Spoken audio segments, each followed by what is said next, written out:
Okay, pre-AP and on-level chemistry, this next video is for you.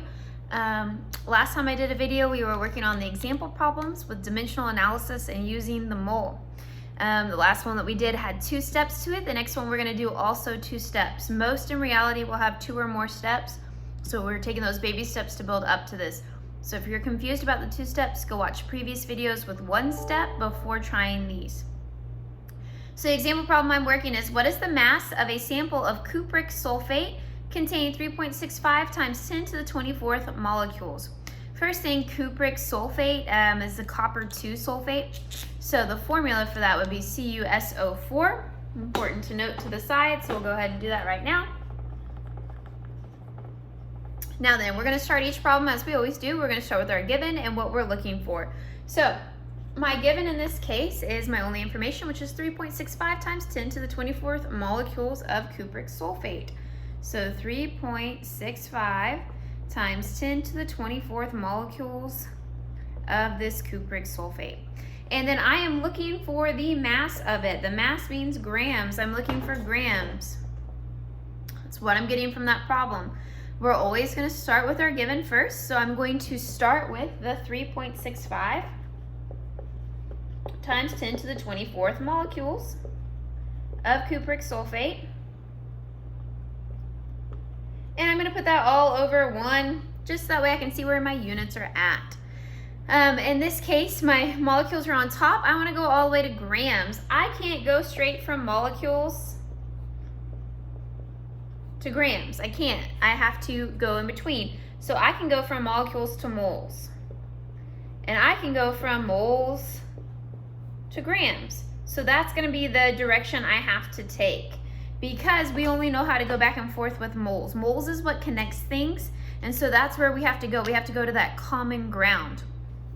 If you're having trouble like realizing you need to do that, I went to New York about 3 years ago, and whenever I went, I decided I'd take the subway station. And there's a lot of different color lines of transportation you can take, but not all of them go to the same places. So sometimes you had to look for the common connecting point, which one of the most common ones is Grand Central Station, and then from there you could hop on a different line to get to where you wanted to go. Same concept here. Moles is kind of like Grand Central Station. It connects everything together, so you can just go to moles, and then that can help you out. So to get from molecules to moles, I need Avogadro's number, because Avogadro's number again states that for every 1 mole, that is 6.02 times 10 to the 23rd particles, molecules, atoms of that thing. So in this case, it's molecules. So that means that I need 6.02 times 10 to the 23rd to go on bottom, because I need units to cancel, so I need molecules on bottom, and that is per every 1 mole. So 1 mole goes on top. So my molecules can cancel, and now I've successfully converted to moles. I've successfully gotten to Grand Central Station. Now I just need to hop on the next one to get to my final destination. My final destination in this case is grams, and so because of that, I need to hop on the molar mass train. So first you have to find the molar mass of copper sulfate. So on this board, we're gonna find the molar mass. So remember, first step is to list all your elements, which would be copper, sulfur, and oxygen. Next, list how many you have of each. I have 1, 1, and 4. Then multiply by the masses found on the periodic table. You need to look at your periodic table to see all the different masses. So if I look for copper, I see that it is 63.55. Sulfur is 32.06, and oxygen is 16.00. Then I'm going to go ahead and do my math for all of these. 1 times something, so here's this part.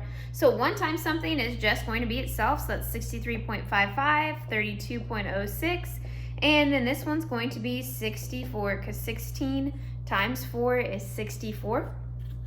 Last step is to add them all together, and that's going to give me my molar mass to plug back into my equation over here. So whenever I do that, I'm going to take it, and you just take your calculator. You don't have to always do them in your head, although I normally like to be able to. Plus 32.06 plus 64 equals 159.16 is what I am getting. I mean 0.61. This is what I'm getting. I wrote it correctly. Maybe I'm saying it incorrectly. This is how you solve for molar mass, and this is grams per mole. That means if I had 1 mole of this, this is how many grams I would have. So now I'm going to take that information and plug that back into here. I want moles to go on bottom because I want moles to cancel. So that means for every 1 mole, I have that 159.61 grams up top. So moles cancel. I'm left with grams up top, which is what I am looking for, and I have now set up my work correctly. All you have to do is plug into your calculator. Again, you take your top numbers and multiply them and divide by your bottom numbers. This is essentially just multiplying fractions. Okay, that's all I have for this video. I will do the last example problem in a different video, and then we will move on to percent composition.